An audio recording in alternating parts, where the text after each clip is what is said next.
I'm Sean Silvey, pastor of small groups at Constance Evangelical Free Church, here with Randy Disher, senior pastor, and we're in the middle of a series called 5 Ways God Deepens Your Faith. And this week, Pastor Randy will be talking about relationships, so the power of relationships in spiritual formation. I don't know what kind of ideas that you had as you were kind of preparing for this message and where God was kind of leading your heart in that. Well, I think personal relationships make all the difference in our lives in a lot of different levels. So a good way to start your group this week might be just to ask your group, well, who are the 2 or 3 people that you think have most influenced your life? And then kind of hone that in. It could be a coach or somebody.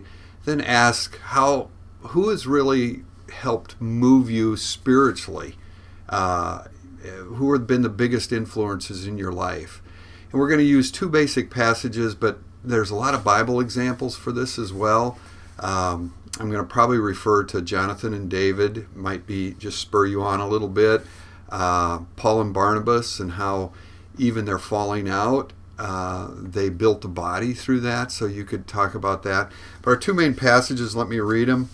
1 Corinthians 15:33, do not be misled. Bad company corrupts good character. And so that particular passage is a negative one.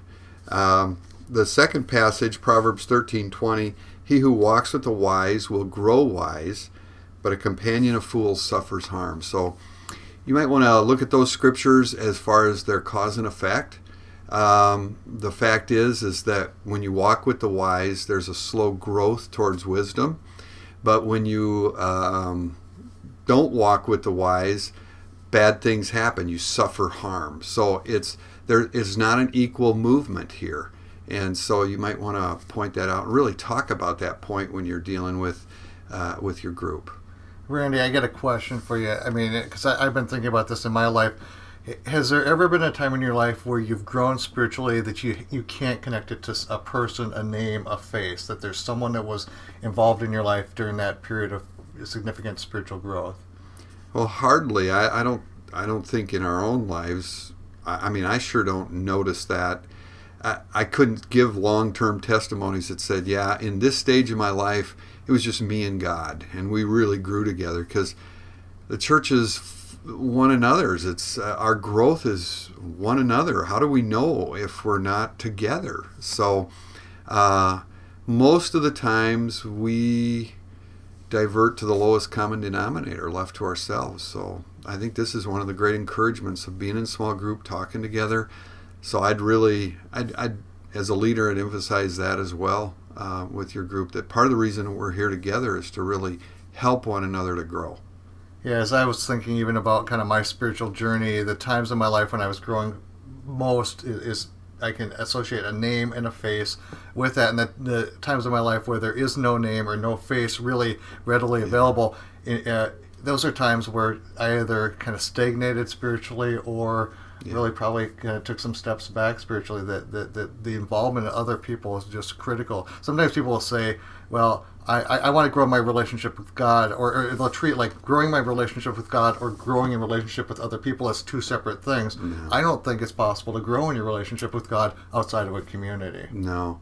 And I think this is the 2 things that I really think that are a bonus to small group, and I would just encourage it. Number one, that when you gather around the Word and really focused on a relationship with God, it changes the dynamics of your relationship.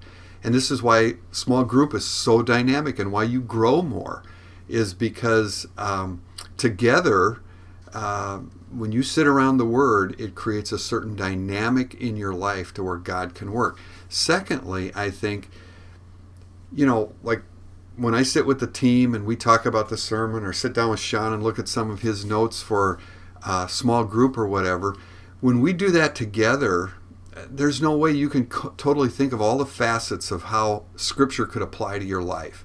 It becomes new all the time. And my wife was just telling me this morning. She said, man, as I read the Bible, I must have read Matthew through too fast the last time, because he's revealing so many more things to me this time. And I think when you have other eyes on it, Scripture becomes alive, and all of a sudden somebody says something and you go, Oh, that's me. Huh? Boy, I didn't think of that. And so I think relationship just changes the spiritual dynamic in your life, the spiritual temperature, so to speak.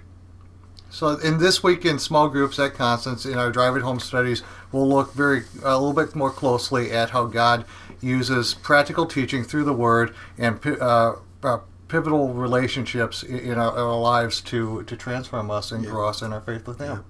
And I think it has a two-way street too. I just want to mention this before we go, is that maybe God's calling you to initiate some relationships where you're actually going to be the one who sets the temperature. We've kind of been talking about, it's great to have people in our lives to really challenge us or whatever. Maybe you're called to be that challenger as well, that you step into people's lives and that's a little uncomfortable, a little awkward at times. But you take that step because you feel God has placed something in your life to pass on to others. And so I just encourage you to think about both sides of that coin there.